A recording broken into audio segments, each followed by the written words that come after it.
Buongiorno Francesco, Buongiorno. hai deciso di cimentarti con questo nuovo progetto, un progetto nuovo per te, non mi pare che ti sei mai cimentato sugli horror. No, come horror è il primo progetto, quindi è stato un qualcosa di abbastanza diverso da tutto ciò che avevo fatto prima, che era più nel genere commedia, dramma, e ho cercato di inserire questi elementi, soprattutto di commedia, anche in questo cortometraggio che poi però ha le tinte un po' più horror nella seconda parte, senza voler svelare troppo. E infatti non ti chiedo qual è la parte finale del tuo movie.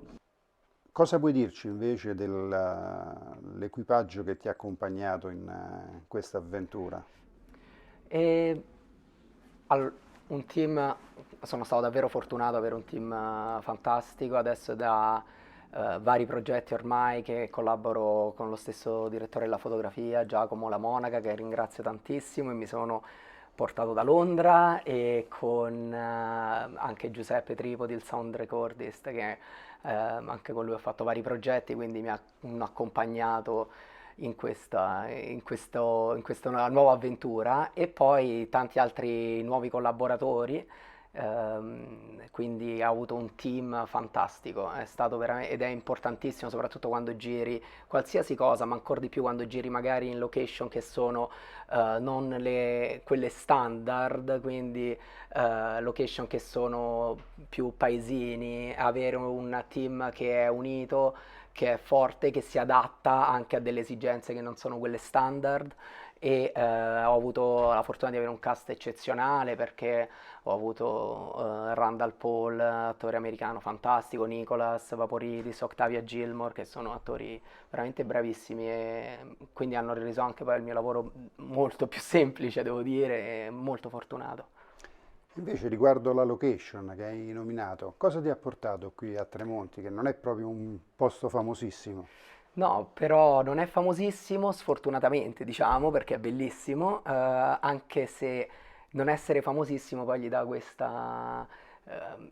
questa aura un po' di incantata, perché appunto ci vivono, mi hanno detto, 17 persone tutto l'anno qui, quindi a volte, soprattutto durante l'inverno, ha l'aura di avere questa cosa un po' come città fantasma, sembra quasi. Ed è bellissima, però, è bellissima, ci sono paesaggi fantastici, e qui